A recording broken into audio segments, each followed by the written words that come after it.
So if you know anything about me and New Mexico, uh,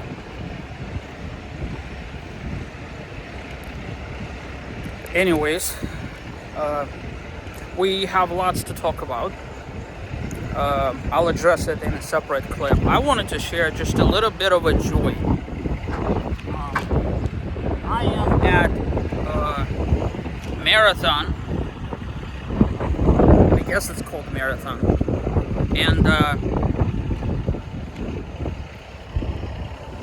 I need to reframe what I think about what Travel Plaza is, because out west things are just completely different.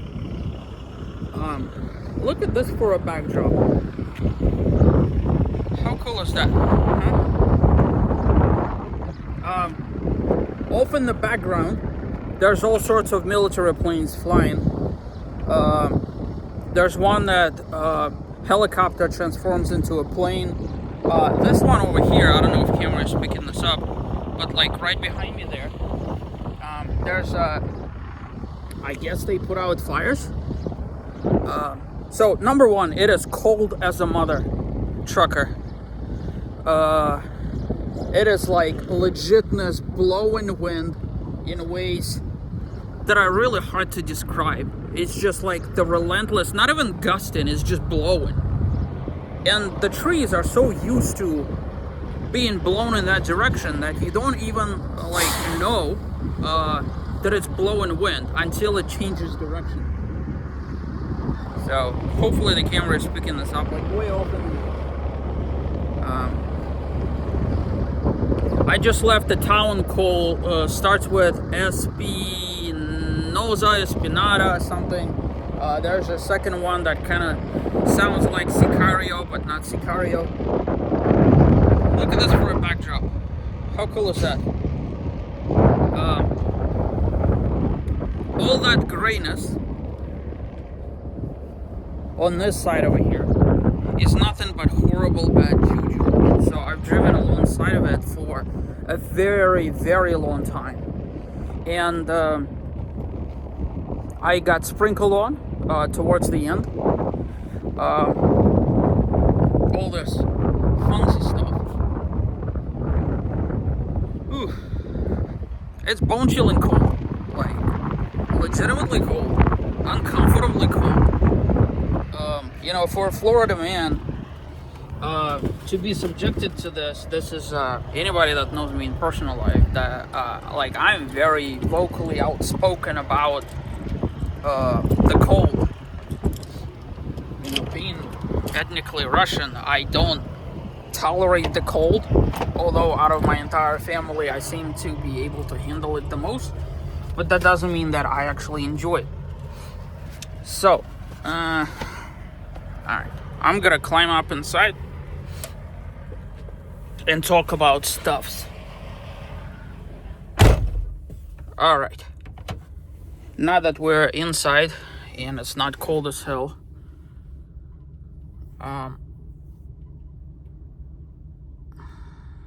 let's talk about the day.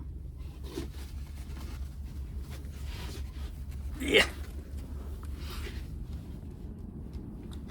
It started off in the suburbs of El Paso, in a town called Spark.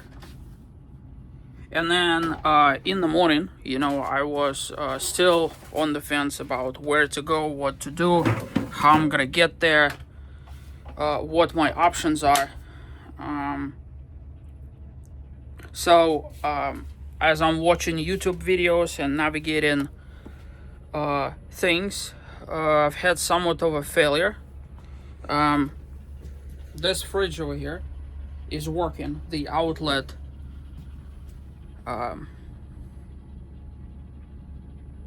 working-ish.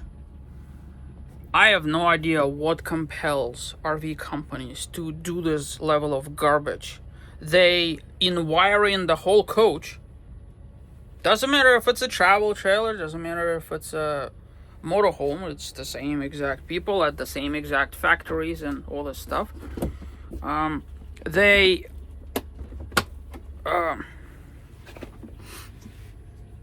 The amount of voltage drop is ridiculous. Okay, I have lithium batteries. Like, this is about as good as you could possibly get.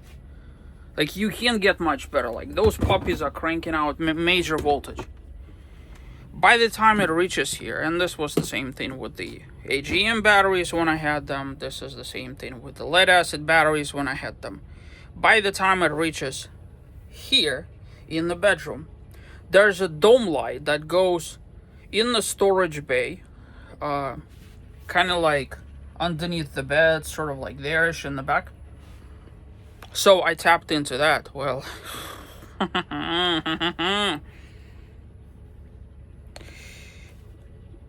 anyways, so that has to be addressed. Let's talk about El Paso and just leaving morning and everything like that. And this is gonna be a longer video because I haven't recorded anything along the way.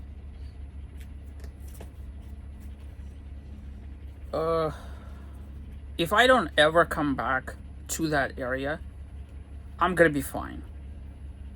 Okay. People of Texas, do better. I don't even know how to, like, how do you even...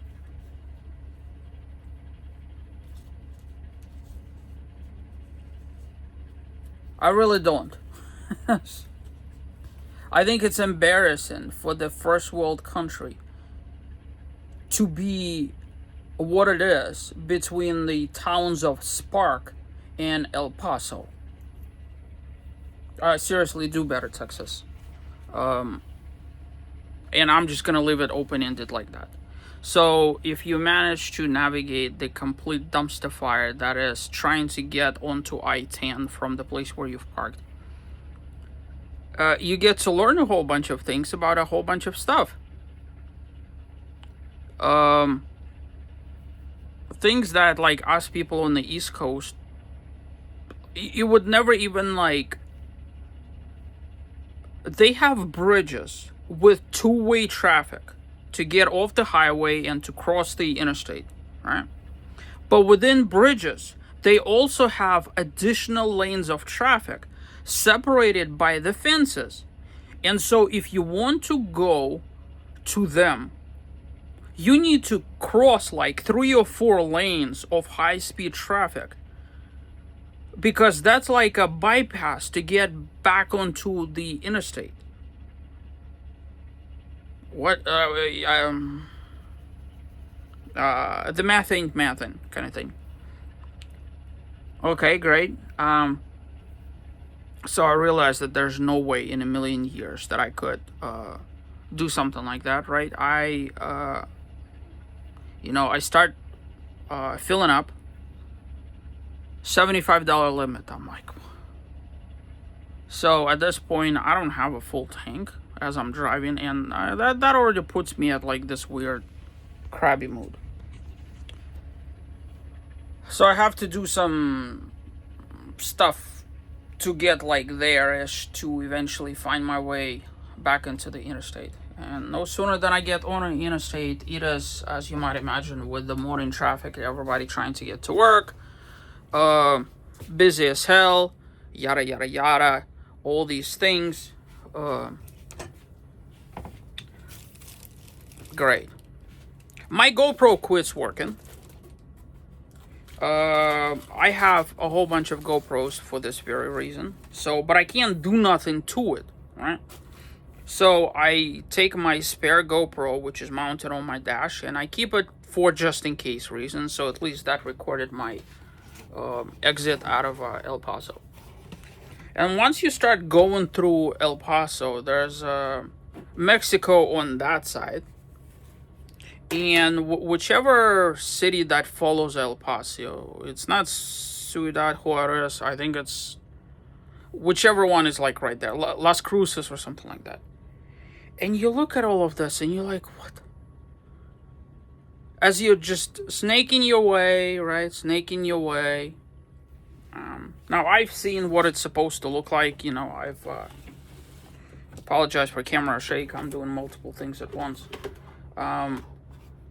I've seen what it's supposed to look like. I've seen enough of videos from Travel and Robert to know what it's supposed to look like, right?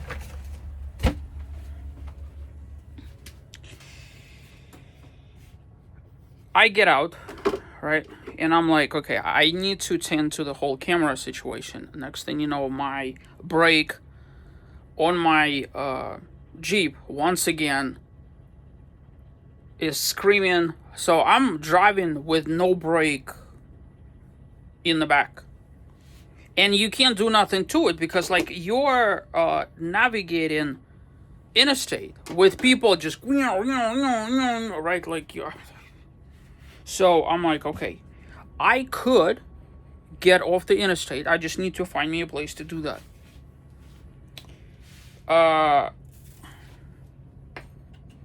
There is no, truck plaza or anything like that. Eventually, there's something that looks like a truck-related gas station.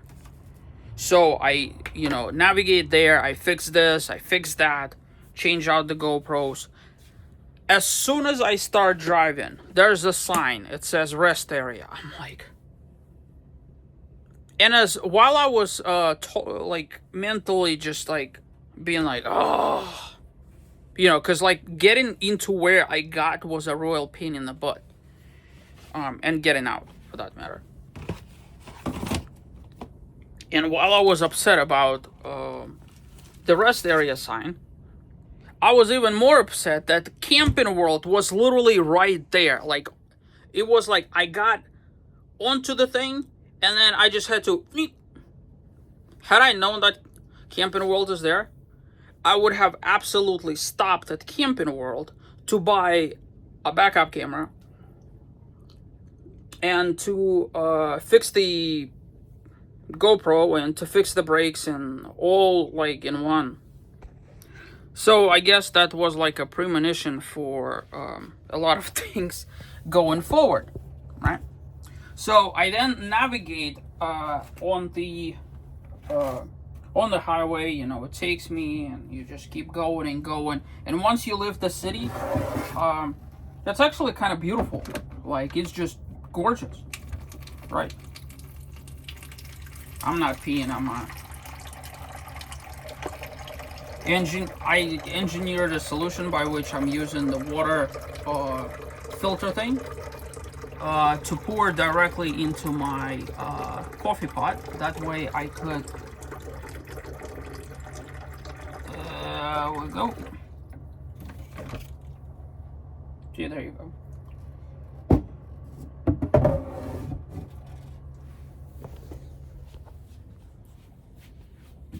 Okay. Beautiful scenery like everywhere, just mountains in the background and rolling hills and the whole thing, right? Just gorgeous, gorgeous. And so I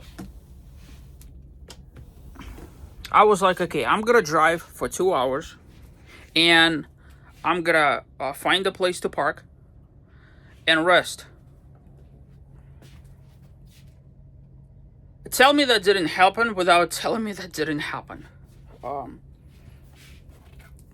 They don't have any issues whatsoever in the state of New Mexico, because it's like eventually I crossed into New Mexico, to just close things for no reason whatsoever. Like the entrance ramps, the exit ramps, the rest areas, the everything. Okay, they don't have any problem closing things. So this one is closed, that one is closed, that one is closed, that one is closed, that one is closed. I'm like, okay, well, is what it is.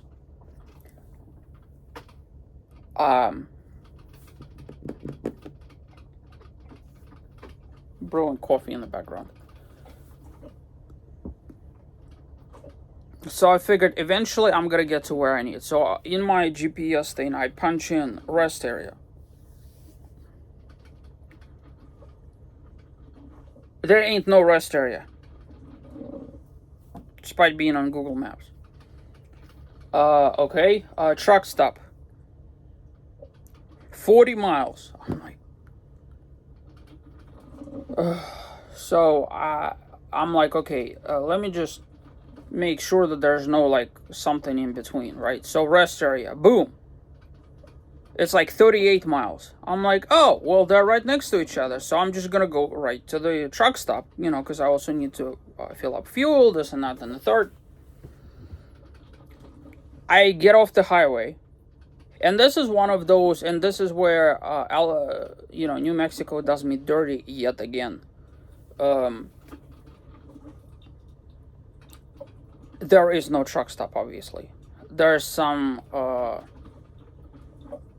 hole-in-the-wall place that's like a roadside attraction that would be manned by a toothless,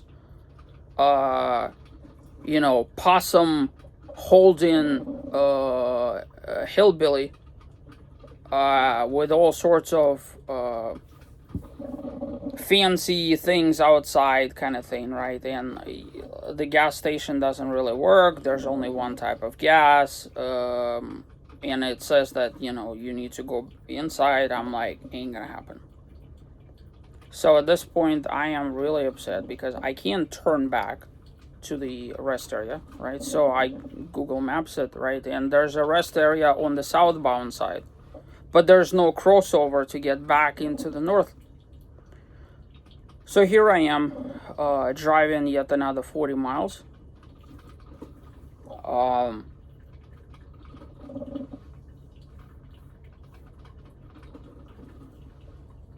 By this point, the mountains on either side that are like way off in the background, this group of mountains gets further, this one gets closer, and there's the nastiest line of storms coming from there. And I'm like, oh Lord, I have this to look forward to.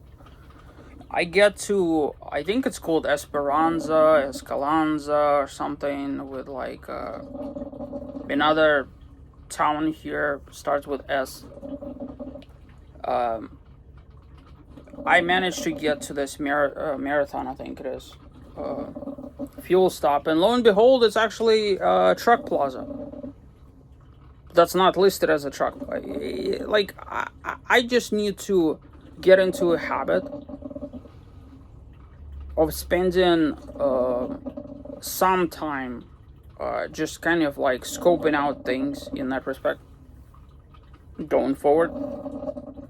So I am hungry, I'm tired.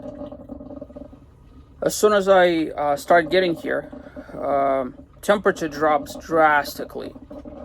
Like, to get you an idea, the temperature in my tires in my motorhome is like 60 degrees after driving for like close to 4 hours, really.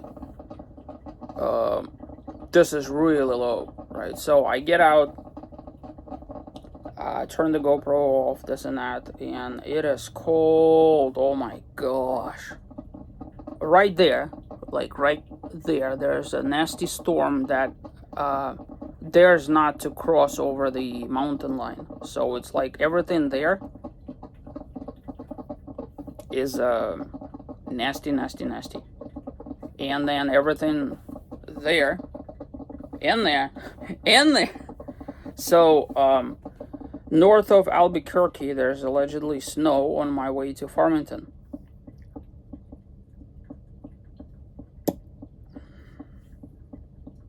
Anywho, I'm like 4 hours away from my destination. So clearly there's going to be one more stop before I get to my final location. And in Farmington, apparently there's a gas station called Conoco that allows truck parking. So that's where I'm gonna be.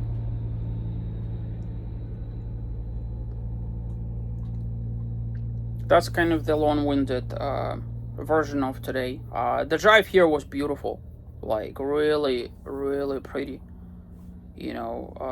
especially after I crossed, out of the El Paso area.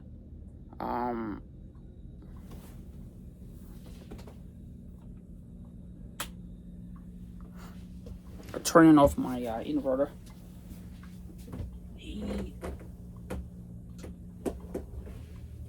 There we go.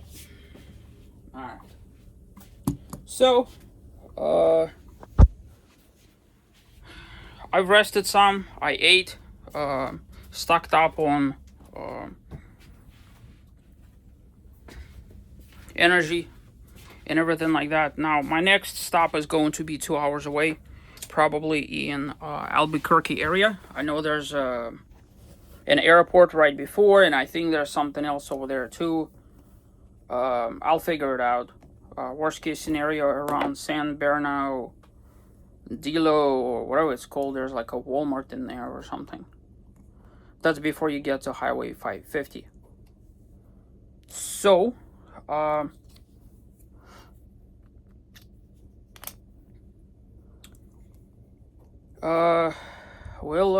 we'll just have to hope for the best, right? I started researching what my options are for Thursday, since I'm gonna get to Moab allegedly on a Wednesday evening, that is. So I need to figure out what to do on the Thursday in Moab. I don't know if I'll have strength to do anything beyond maybe driving about, but at the same time, I don't want to waste a day, if you know what I mean. So I have some time to picture that. I have a long list of all the places that I want to visit in Moab that are not a part of this trip, so maybe I'll do that. Yeah. I'll catch you later on today.